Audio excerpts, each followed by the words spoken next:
কি ব্যাপার, আমাদের দেখে ওরকম মুখের রং উড়ে গেল কেন বৌমা? ওরে বাবারে, বাইরে কি ঠান্ডা! এই শীতের মধ্যে আমাদের বাইরে দাঁড় করিয়ে রাখবে নাকি? আমার নাতি নাতনির ঠান্ডা লেগে যাচ্ছে, সেই কখন থেকে বাড়ির বাইরে দাঁড়িয়ে আছে। অতিথিদের এরকম কেউ দরজার বাইরে দাঁড় করিয়ে রাখে? এ কি অত্যাচার! না না পিসিমা, পিসেমশাই আপনারা আসুন। আসলে অনেকদিন পর আপনাদের দেখলাম তো, তাই আনন্দে আত্মহারা হয়ে স্ট্যাচু হয়ে গেছি। সেই জন্য কি বলবো বুঝতে পারছি না। আপনারা এসেছেন, আমি অনেক খুশি হয়েছি। আসুন না, আসুন। ইতিমধ্যে ঝুমকি দেবীর গলা শুনি দেবিকার শাশুড়ি মাও ঘর থেকে বাইরে বেরিয়ে আসে। রঞ্জনা দেবী ঝুমকি দেবী ও তার পরিবারকে দেখে একটু বিরক্ত হয়, কারণ ঝুমকি দেবী এবং তার পরিবার ভীষণই গায়ে পড়া অতিথি। কিন্তু তাতে অবশ্য ঝুমকি দেবী এবং তার পরিবারের কিছু যায় আসে না। বাড়িতে ঢুকতে না ঢুকতেই ঝুমকি দেবীর লোভার নাতি নাতনি গরম গরম কচুরি আলুর দমের গন্ধ পেয়ে যায়। ও ঠাকুমা, কি সুন্দর কচুরি আলুর দমের গন্ধ ছাড়ছে গো। তোমাকে কতবার বলেছিলাম এই শীতকালে আমাদের গরম গরম কচুরি আলুর দম করে খাওয়াতে, কিন্তু তুমি তো খাওয়াওনি। হ্যাঁ ঠাকুমা, তুমি সবসময় বলতে না ঠাকুরদার নাকি পেট খারাপ, খেলেই হাঁকবে। তাই ঠাকুরদার জন্য আমরা শীতকালে কখনো কচুরি আলুর তরকারি খেতে পারি না। কিন্তু আজকে মনে হচ্ছে এই আন্টিটা গরম গরম কচুরি আর আলুর দম করেছে, আজকে আমরা জমিয়ে খাবো। হ্যাঁ হ্যাঁ, তোদের যত ইচ্ছা হয় তোরা ততই খেতে পারিস। এই বাড়িতে খাওয়া দাওয়ার কোনো অভাব নেই, তাই না রঞ্জনা? ঝুমকি দেবী এরকম কথা বললে রঞ্জনা দেবী মনে মনে বুঝতেই পারে শীতের দিনে তাদের এবার ভালোই অত্যাচার সহ্য করতে হবে। হ্যাঁ হ্যাঁ ঠিক আছে, এসব কথা পরে হবে। তোমরা এসেছো, আমরা খুবই খুশি হয়েছি। চলো ব্রেকফাস্ট করবে, চলো। কচুরি আলুর দম ঠান্ডা হয়ে যাচ্ছে, সবাই মিলে একসাথে বসে খেয়ে নেব। ওই তো কেলটুও বাজার থেকে চলে এসেছে। কেলটু বাজার থেকে বাড়িতে ফিরে আসা মাত্রই অতিথিদের দেখে খুবই ভয় পেয়ে যায়, তাই সে কিছু বলতেও পারে না। কিছুক্ষণের মধ্যেই সবাই মিলে ব্রেকফাস্ট টেবিলে খেতে বসে। ঝুমকি দেবী, স্বপনবাবু এবং তাদের নাতি নাতনি একেবারে গাও গাও করে কচুরি আলুর দম খেতে শুরু করে। ও বৌমা, ফাটিয়ে দিয়েছো। কতদিন এত ভালো খাবার খাইনি। শীতকালটা মনে হচ্ছে জমে যাবে। এই শীতের মধ্যে যে কটা মাস আমরা এখানে থাকবো, তুমি প্রত্যেকদিন আমাদের এত ভালো ভালো রান্না করে খাইও, তাহলেই হবে। আর আমাকে আরো কয়েকটা কচুরি দাও তো। দেবিকা তাকিয়ে দেখে মাত্র 3টে কচুরি পড়ে আছে, কিন্তু এখনো পর্যন্ত তার খাওয়া হয়নি। তাই সে অতিথিদের আর কচুরি পরিবেশন করতে চায় না। বৌমা, ওই বাটিতে যে 3টে কচুরি আছে তুমি ওনাকে দিয়ে দাও। কেন রে বুড়ি, আমি আমার ভাগের কচুরি তোদেরকে খাইয়ে দেব? তোর থালাতেও তো এখনো 3টে কচুরি আছে, ওগুলো খাইয়ে দে। অতিথি নাকি রাক্ষস কি জানি, আমার আর ভালো লাগছে না। আবার বলে নাকি 1 মাস থাকবে, তার মানে এই বছরের শীতকাল অতিথি সেবা করতেই কেটে যাবে। দেবিকা এসব ভাবতে ভাবতেই নিজের ভাগের কচুরি স্বপন বাবুকে খাইয়ে দেয়। কিন্তু তাদের নাতি নাতনিও কম নয়, তারা এবার কেলটু এবং রঞ্জনা দেবীর থালা থেকে কচুরি তুলে খেতে শুরু করে। তাদের এরকম অসভ্যের মতো ব্যবহার দেখে সবাই খুবই বিরক্ত হয়, কিন্তু ঝুমকি দেবী কিংবা স্বপন বাবুর কিছুই যায় আসে না। এভাবেই খাওয়া দাওয়া করার পর, রঞ্জনা, তোর সাথে অনেক দিন ভালো করে গল্প করি না, তাই আমি, তুই আর স্বপন তোর ঘরেই থেকে যাব। বাচ্চাগুলোকে বরঞ্চ তোর ছেলে বৌমার ঘরে পাঠিয়ে দিচ্ছি। আসলে বুঝতেই তো পারছিস, স্কুলে শীতের ছুটি পড়েছে বলে ওদেরকে নিয়ে একটু বেড়াতে চলে এসেছি। ওদের বাবা মা বাড়িতেই আছে, তাই রাত্রিবেলা যদি তোর ছেলে আর বৌমার কাছে ঘুমায় তাহলে আর কান্নাকাটি করবে না। এই বলে ঝুমকি দেবী কারোর কোনো অনুমতি নেওয়ার প্রয়োজন মনে করে না। সে নিজেদের ব্যাগপত্র নিয়ে রঞ্জনা দেবীর ঘরে চলে যায়। অন্যদিকে নাতি নাতনির দায়িত্ব দেবিকা এবং কেলটুর উপর চাপিয়ে দেয়। কিন্তু দুটো বাচ্চা মিলে দেবিকার ঘরে গিয়ে খাটের উপর একেবারে দাপাদাপি করতে শুরু করে দেয়। কি মজা, কি মজা।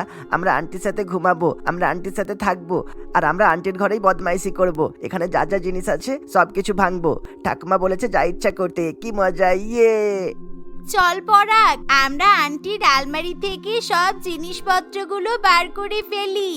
এখন তো শীতকাল, তাই আন্টির আলমারিতে নিশ্চয়ই অনেক অনেক সোয়েটার আছে। সব সোয়েটার বার করে আমরা মাটিতে পেতে ফেলবো, আর তারপর সারা মাটিতে দুজনে মিলে বক্সিং খেলবো, ঠিক আছে? এই বলে রেনু এবং পরাগ 1 মিনিটের জন্য অপেক্ষা করে না। তারা আলমারি থেকে দেবিকা সব দামি দামি সোয়েটার বার করে। চোখের নিমেষেই তারা সমস্ত সোয়েটার মাটির মধ্যে বিছিয়ে দেয়। এমন অবস্থায় ভাই বোন দুজনে মিলে বক্সিং খেলতে থাকে। তাদের খেলার এমন ঘটা যে সবকটা সোয়েটার ছিঁড়ে একেবারে 2 টুকরো হয়ে যায়। দেবিকা যখন ঘরে এসে এমন অবস্থা দেখে তখন তার চোখে জল চলে আসে, কারণ তার সোয়েটারগুলো অনেক দামি। বদমাইশ শয়তান, তোরা কি করেছিস? হ্যাঁ, আমার ঘরে আসতে না আসতে আমার সব দামি দামি সোয়েটারগুলো নষ্ট করে দিলি। এখনই আমার ঘর থেকে বেরিয়ে যা বলছি। একদিন হয়েছে তোরা আসিসনি, তার মধ্যে এরকম অত্যাচার শুরু করেছিস। দেবিকা দুজনকে এভাবে বকাবকি করলে তারা কান্নাকাটি করে বাড়ি একেবারে মাথায় করে। তারা এমন ভয়াবহ চিৎকার করে যে সবাই দেবিকার ঘরে এসে উপস্থিত হয়। সেখানে আসা মাত্রই ঝুমকি দেবী এবং স্বপন বাবু নিজেদের নাতি নাতনিকে নিয়ে আদি খেতে শুরু করে। আহারে সোনারে আমার, কাঁদতে নেই। পরাগ, রেনু, তোরা এরকম কাঁদছিস কেন? কি হয়েছে? কেউ কিছু বলেছে নাকি? দেবিকা, তোমাকে আমি 2 জন বাচ্চার দায়িত্ব দিয়েছিলাম আর তুমি ইতিমধ্যেই ওদেরকে কাঁদিয়ে দিলে। তোমার থেকে এরকম আশা করা যায় না। অবশ্য তোমার তো এখনো বাচ্চা কাচ্চা হয়নি, তাই তুমি বাচ্চার মর্ম বুঝবেই বা কি করে? ঝুমকি দেবী এরকম কথা বললে দেবিকা এবং তার শ্বশুরবাড়ির লোকেদের খুবই খারাপ লাগে, কিন্তু তবুও তারা বাড়ির অতিথিকে খারাপ কথা বলতে পারে না। কিন্তু ঝুমকি দেবীর কোনো লজ্জা নেই। সে নিজের সীমা অতিক্রম করে দেবিকাকে অনেক খারাপ খারাপ কথা বলে। এমনকি দেবিকা যখন নিজের সোয়েটারগুলো ছিঁড়ে যাওয়ার কথা বলে তখন, ওরা তো ছোট, তাই তোমার দামি কয়েকটা সোয়েটার ছিঁড়েই দিয়েছে, তাতে কি হয়েছে? আবার না হয় দাম দিয়ে কিনে নেবে। কেলটুর কি কম টাকা আছে নাকি? আমরা এখানে থাকবো না, আন্টি খুব বাজে, আন্টি শয়তান, আন্টি বদমাইশ। ঠাকুমা, তুমি ঠিক বলতে, এই বাড়িতে একটা লোকও ভালো না। শুধুমাত্র শীতের দিনে আরাম করে থাকার জন্য তোমরা আমায় আর বোনকে নিয়ে এসেছো। তা না হলে আমরা তো আসতেই চাইছিলাম না। তোমরা তো বলেছিলে হিটার চালাবে, খাবে দাবে, থাকবে, সবকিছুই তো তোমরা বলেছিলে। কিন্তু কোথায়? এখানে আসার পর আমাকে আর বোনকে বকাবকি করছো শুধু। এভাবেই পরাগ কথা বলতে বলতে হাউ হাউ করে কাঁদতে শুরু করে। এমনকি পরাগের চোখে নাকে জল চলে আসে। এমন সময় ঝুমকি দেবী দেবিকা এবং তার শাশুড়ি মায়ের আঁচলে পরাগের নাক মুছিয়ে দেয়। ইস মাগো, কি জ্বালাতনে পড়লাম। নিশ্চয়ই আগের জন্মে শীতকালে কোনো গরিব মানুষকে কষ্ট দিয়েছিলাম, সেই জন্য শীতকালে এত কষ্ট পেতে হচ্ছে। তোরা আমাদের নিয়ে নাতি নাতনির সামনে এরকম কথা বলেছিস নাকি? যদি এগুলো বলে থাকিস তাহলে কিন্তু ঠিক করিসনি। আরে ওরা তো ছোট, ওরা কি বলতে কি বলে তার কি কোনো ঠিক আছে? আর তোদের মনে হয় আমরা তোদেরকে নিয়ে এরকম খারাপ কথা বলতে পারবো? তোদেরকে আমরা কত ভালোবাসি বলতো। সেই কারণেই তো তোর বৌমাকে আজকে ছেড়ে দিলাম, না হলে আমার সোনা নাতি নাতনিকে বকা দেওয়ার জন্য ওকে ভালো শাস্তি দেওয়া হতো। এভাবে দেখতে দেখতে 2-1 দিন কাটে। কিন্তু শীতকালে 4 জন মিলে দেবিকার বাড়িতে অতিথি হয়ে এসে খুবই অত্যাচার করতে শুরু করে। রাত্রিবেলা বাচ্চাগুলো কম্বল চাপা দিয়ে এত খারাপভাবে ঘুমায় যে কেলটু এবং দেবিকার গায়ে কম্বল জুড়ছে না। অন্যদিকে স্বপনবাবু এবং ঝুমকি দেবী শীতকালে গায়ে হাতে পায়ে ব্যথার অজুহাতে রঞ্জনা দেবীকে মাটিতে নামিয়ে দেয়। এই ঠান্ডার মধ্যে রঞ্জনা দেবীকে মাটিতেই কম্বল পেতে ঘুমাতে হয়, কিন্তু তাতেও রক্ষা নেই, কারণ সারাদিন ঝুমকি দেবী এবং তার স্বামী এতই খাবার খায় যে রাত্রিবেলা ঘর একেবারে গ্যাসের গন্ধে ভরে ওঠে। উরি বাবারে বাবা, এদের পেটে পুরো ইঁদুর পচা গন্ধ। একে শীতকাল কনকনে ঠান্ডা, তার উপর পাতলা কম্বল গায়ে দিয়ে শুয়ে আছি, এর মধ্যে আবার দুজনে গ্যাস ছাড়ছে। কখন যে এরা বাড়ি ফিরবে কি জানি। ঘরে হিটার চলছে, তবুও ঠান্ডা মানতে চাইছে না। দেখতে দেখতে এভাবে আরো কয়েকটা দিন কাটে, কিন্তু এখন মনে হয় বাড়িটা পুরো যেন অতিথিরাই কিনে ফেলেছে। দেবিকা, রঞ্জনা দেবী এবং কেলটু নিজেদেরকে এখন বাড়ির অতিথি বলে মনে করে, কারণ অতিথিদের জামা কাপড় ধুয়ে দেওয়া, তাদেরকে বাড়ি বাড়ি চা করে খাওয়ানো, শীতের মধ্যে দাদু ঠাকুমা সাথে নাতি নাতনির গায়ে তেল মাখিয়ে দেওয়া ইত্যাদি দেবিকা এবং তার শাশুড়ি মাকে করতে হয়। এমনই একদিন, কেলটু, তোদের বাড়ির কম্বলগুলো খুব পাতলা। কালকে রাত্রিবেলা তোর মায়ের গা থেকে কম্বল সরিয়ে ওই কম্বলটাও আমরা গায়ে চাপা দিয়ে ঘুমিয়েছিলাম, কিন্তু তাতেও ঠান্ডা যায়নি। তুই বরঞ্চ দোকান থেকে আজকে আরো 5টা কম্বল কিনে নিয়ে আসিস। আমার নাতি নাতনিদেরও খুব ঠান্ডা লাগে বুঝলি। কি বলছো কি পিসি, তোমরা মায়ের গা থেকে কম্বল টেনে খুলে নিয়েছো? সে কি, মায়ের তো শরীর খারাপ হয়ে যাবে, আর সেই জন্যই সকাল থেকে আজকে মায়ের এত জ্বর। অত মামা করতে হবে না, মায়ের আগে পিসি। তাই পিসি মশাই তাদের নাতি নাতনিকে সেবা করবি, তাহলেই ঈশ্বর তোদেরকে শান্তি দেবে। যাই হোক, রোজ তোর বউয়ের হাতে রান্না খেতে খেতে কিন্তু মুখটা একেবারে পচে গেছে। হ্যাঁ কাকু, ঠাকুমা ঠিক বলেছে। তুমি আজকে আমাদের রেস্টুরেন্ট থেকে মিক্স ফ্রাইড রাইস আর চিলি চিকেন নিয়ে এসে দাও। এরকম অত্যাচার তারা আর কিছুতেই মেনে নিতে পারে না। তবুও কেলটু আবার দোকান থেকে 5টা দামি দামি কম্বল কিনে নিয়ে আসে। সেই সাথে রেস্টুরেন্ট থেকে খাবার অর্ডার করে অতিথিদের খাওয়ায়, কিন্তু তবুও অতিথিরা সেই বাড়ি ছেড়ে যেতে চায় না। এভাবে দেখতে দেখতে শীতের মধ্যে 1 মাস কেটে যায়, কিন্তু এত অত্যাচার কিছুতেই তারা আর সহ্য করতে পারে না। প্রত্যেক দিন কষ্ট করে থাকতে থাকতে দেবিকা এবং রঞ্জনা দেবী অসুস্থ হয়ে পড়ে। এমনকি একদিন হঠাৎ করে রঞ্জনা দেবী কাঁচতে কাঁচতে অজ্ঞান হয়ে পড়ে যায়। বাড়িতে ডাক্তারবাবুকে ডেকে নিয়ে আসা হলে ডাক্তারবাবু জানায়, আপনার কি পাগল নাকি? এই শীতের মধ্যে একজন বয়স্ক মহিলাকে কেউ মেঝেতে ঘুমাতে দেয়? ওনার নিউমোনিয়া হয়ে গেছে, ইমিডিয়েটলি হসপিটালে ভর্তি করতে হবে, বুক থেকে কফ বার করতে হবে, তা নাহলে কিন্তু বিপদ আছে। ডাক্তারবাবুর এমন কথা শুনে সবাই খুবই ভয় পেয়ে যায়। তারা রঞ্জনা দেবীকে তৎক্ষণাৎ হাসপাতালে ভর্তি করে। রঞ্জনা দেবীর বুক থেকে কফ বার করা হয়ে গেলে সে কিছুটা সুস্থতা বোধ করে, কিন্তু ঝুমকি দেবী এবং তার পরিবার এতটাই নির্লজ্জ যে তারা তখনও সেই বাড়ি থেকে যাওয়ার নাম করে না। মা, আপনি একদম চিন্তা করবেন না, ঝুমকি পিসি আপনার ননদ, তাই আপনি যখন অসুস্থ হয়েছেন পিসিমা আপনাকে সেবা করে সুস্থ করে তুলবে। আপনার এরকম অবস্থা দেখে পিসিমা কখনো আপনাকে একা ছেড়ে চলে যেতে পারে না। তাছাড়া এখন পিসিমা আছে, পিসেমশাই আছে, তাই ওনারা আপনার খেয়াল রাখবে, ওনারা আমাদেরও খেয়াল রাখবে। আমারও তো প্রত্যেকদিন ঠান্ডার মধ্যে বাসন মাজতে গিয়ে জামা কাপড় কাচতে গিয়ে প্রচন্ড ঠান্ডা লেগেছে। দেবিকা এই কথা বলা মাত্রই ঝুমকি দেবী এবং তার পরিবার ভয় পেয়ে যায়, কারণ এই শীতের মধ্যে তারা এমনিতেই নড়তে চড়তে চায় না। তাই এখন যদি সেই বাড়িতে থেকে তাদেরকে সংসারের কাজকর্ম করতে হয়, এই ভেবে তাদের মুখ একেবারে শুকিয়ে যায়। কিন্তু তারা সঙ্গে সঙ্গে সেখান থেকে চলে যাওয়ার কথাও বলতে পারে না। রঞ্জনা দেবীকে বাড়িতে নিয়ে যাওয়া হলে ঝুমকি দেবী তার পরিবারের খেয়াল রাখতে শুরু করে। তাকে রান্নাবান্না করতে হয় এবং রঞ্জনা দেবী ও তার পরিবারের খেয়াল রাখতে হয়, কিন্তু কিভাবে তারা সেই বাড়ি থেকে বিদায় নেবে বুঝে উঠতে পারে না। বলছি, অনেকদিন তো হলো তোদের বাড়িতে পড়ে আছি। বাচ্চাগুলোও খুব কান্নাকাটি করছিল। ওদের শীতের ছুটিও শেষ হয়ে গেছে, এবার আমরা আসি। হ্যাঁ, তোদেরকে এতদিন ধরে অনেক জ্বালিয়েছি, অনেক অত্যাচার করেছি বল। তোরা কিন্তু কিছু মনে করিস না কেমন? তোদের বাড়িতে এসে খুব ভালো লাগলো। এই বলে ঝুমকি দেবী তার পরিবারকে নিয়ে একেবারে পোপো ধা হয়ে যায়, আর জীবনে কখনো তারা অতিথি সেজে আসার কথা ভাবে না। চৌধুরী বাড়িতে পরিবারের সকলে মিলে বিশাল এক অনুষ্ঠানের আয়োজনে মেতেছিল, কারণ আজকে চন্দ্রিমা দেবীর জন্মদিন ছিল। চন্দ্রিমা দেবী দীর্ঘ 1 মাস পর অন্য শহর থেকে বাড়ি ফিরে আসছিল। তার পরিবারে ছিল তার স্বামী রামকমল বাবু, বড় ছেলে বিক্রম, বড় বৌমা গীতা, ছোট ছেলে তুষার, ছোট বৌমা কোয়েল এবং তার একমাত্র মেয়ে জয়া। তাদের পরিবারটি একটি জয়েন্ট ফ্যামিলি ছিল। পরিবারের সকলে একে অপরের সঙ্গে মিলেমিশে হাসি খুশি বসবাস করত। কারোর মধ্যে কোনো রকমের হিংসা কিংবা রাগারাগি কিছুই ছিল না। চন্দ্রিমা দেবী তার এক দূর সম্পর্কের আত্মীয়র বাড়িতে 1 মাস থাকতে গিয়েছিল, আর আজকে তার জন্মদিনের স্পেশাল দিনে পরিবারের সকলের চাপে সে বাড়ি ফিরে আসছিল। সবাই তাড়াতাড়ি করো, এত আস্তে আস্তে হাত চালালে কি করে হবে বলো তো?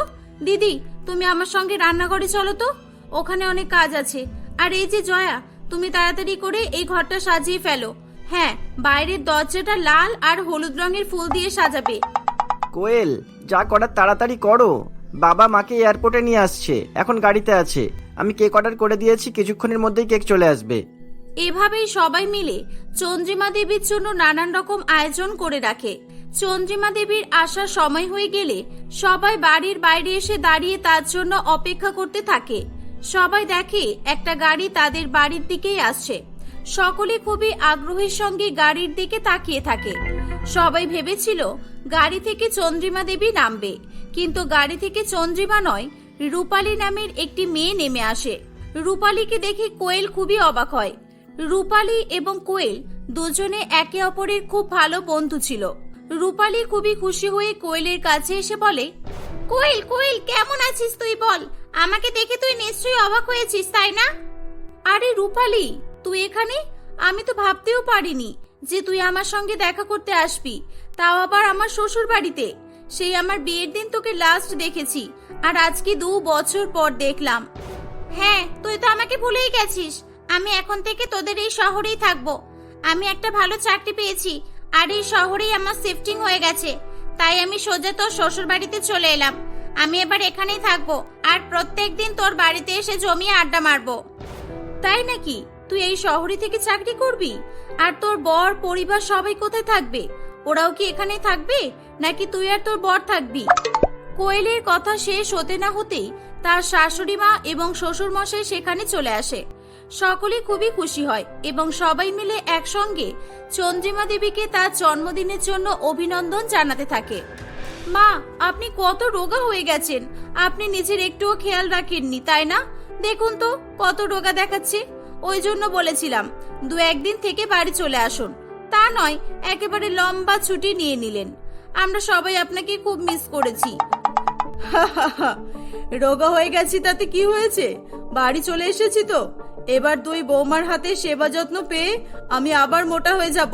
আর আমিও তো তোমাদের সবাইকে খুব মিস করেছি। আচ্ছা ছোট বৌমা, এটা কে? একে দেখে তো চিনতে পারলাম না। হ্যাপি বার্থডে কাকিমা। আমি আপনার ছোট বৌমার বেস্টি, মানে কোয়েল আমার ডার্লিং। আমরা দুজনে ছোটবেলার বন্ধু। আজকে খুব ভালো একটা দিনে আমি আমার বন্ধুর সঙ্গে দেখা করতে চলে এসেছি। বাহ, খুব ভালো করেছো। তাহলে চলো সবাই ভেতরে চলো। রূপালী, তুমিও চলো মা। সবাই মিলে একসঙ্গে চন্দ্রিমা দেবীর জন্মদিন সেলিব্রেট করতে থাকে। কোয়েলকে সবার সঙ্গে বেশ মিলেমিশে থাকতে দেখে রূপালীর মনে মনে খুবই হিংসা হয়। সে মনে মনে ভাবে, আরে বাবা, কোয়েলের তো বেশ ভালো ঘরে বিয়ে হয়েছে দেখছি। সবাই কোয়েলকে কত ভালোবাসে। এদের মধ্যে কোনো ঝগড়া নেই, ঝামেলা নেই। সবাই একেবারে কোয়েলকে মাথায় তুলে রেখেছে। আর যত দুঃখ কষ্ট উপরওয়ালা কি আমার কপালেই লিখেছে। এভাবেই রূপালী মনে মনে কোয়েলের উপর হিংসা করতে শুরু করে। রাত্রিবেলা রূপালী বলে, আচ্ছা কোয়েল, তাহলে আমি এবার আসি। আসলে আমি একটা হোটেলে এসে উঠেছি। আমি এই শহরে কোনো ঘর ভাড়া নিয়ে থাকবো। যতদিন না ঘর ভাড়া পাওয়া যাচ্ছে আমি ততদিন হোটেলেই থাকবো। আমার বর কিছু কাজের জন্য বাইরে গেছে, তাই আমাকে এখানে একাই থাকতে হবে। সে কি, তুই একা একা হোটেলে থাকবি? তুই আমাদের বাড়িতে থাক না। আমাদের বাড়িতে 2টো গেস্ট রুম ফাঁকা আছে। তুই বেকার বেকার ভাড়া বাড়িতে থাকতে যাবি কেন? মা, আপনিও বলুন না। হ্যাঁ রূপালী, তোমার বন্ধু একদম ঠিক বলছে। তুমি যতদিন ইচ্ছা আমাদের বাড়িতেই থাকতে পারো। যতদিন না তোমার বর আসছে ততদিন তো তোমাকে এখানে থাকতেই হবে। তুমি একা একা একটা মেয়ে হয়ে বাইরে ভাড়া ঘরে থাকবে, সেটা কি ভালো দেখায় বলো তো? ঠিক আছে, আপনারা এত করে বলছেন যখন, আমি এখানেই থেকে যাচ্ছি। আর আমি তো ভাবতেও পারিনি আমরা 2 বন্ধু বিয়ের পরেও একই বাড়িতে থাকার সুযোগ পাবো। আর কিছু হোক বা না হোক, 2 বন্ধুর মধ্যে ডেইলি জমিয়ে আড্ডাটা হবে। সকলে মিলে জমিয়ে খাওয়া দাওয়া করে ঘুমিয়ে পড়ে। পরের দিন সকালবেলা রূপালী কোয়েলের কাছে এসে বলে, কোয়েল, কালকে রাতের পার্টিটা দারুণ ছিল, খুব এনজয় করেছি। হ্যাঁ ঠিক বলেছিস, আমাদের পরিবারের সবাই এমনই। সবাই একে অপরের সঙ্গে খুবই মিলেমিশে থাকে। আসলে ভাগ্য করে এমন একটা পরিবার পেয়েছি। আমার শ্বশুরবাড়ির সবাই খুব ভালো। আমার বর, আমার শাশুড়ি মা, শ্বশুর মশাই, আমার যা, আমার ভাসুর, ননদ সবাই খুব ভালো। হ্যাঁ হ্যাঁ, সবই তো ঠিক আছে, কিন্তু একটা কথা বলবো, তুই কিছু মনে করিস না। আমার কেন জানি মনে হলো তোর শাশুড়ি মা তোর চেয়ে বেশি তোর যাকে ভালোবাসে। তোর কি এরকম মনে হয় না? কি বলছিস কি? আমার তো এরকম কখনো মনে হয়নি। আরে তোর মনে হবেই বা কি করে? তুই তো একটা বোকা মেয়ে। কালকে দেখিসনি যখন তোর শাশুড়ি মা অন্য শহর থেকে বাড়ি ফিরে এলো, গীতা দিদির জন্য কত দামি দামি এক্সপেন্সিভ গিফট এনেছে, আর তোর জন্য কম দামের সস্তার গিফট। আমি গীতা দিদির গিফটগুলো ভালো করে চেক করে দেখেছি, সবগুলোই ব্র্যান্ডেড কোম্পানির। আর দেখিসনি কালকে তো সব সময় শুধু গীতা আর গীতাই করছিল, তোকে তো সবাই নামমাত্রই পাত্তা দিচ্ছিল।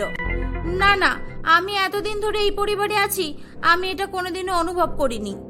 আরে তুই কি করে অনুভব করবি, কারণ তুই তো এই বাড়ির বৌমা, আমি বাইরের লোক। কালকে প্রথমবার আমি সবাইকে দেখে বুঝতে পেরেছি তোর শ্বশুরবাড়ির সবার খাওয়ার জন্য আলাদা দাঁত আছে আর লোককে দেখানোর জন্য আলাদা দাঁত।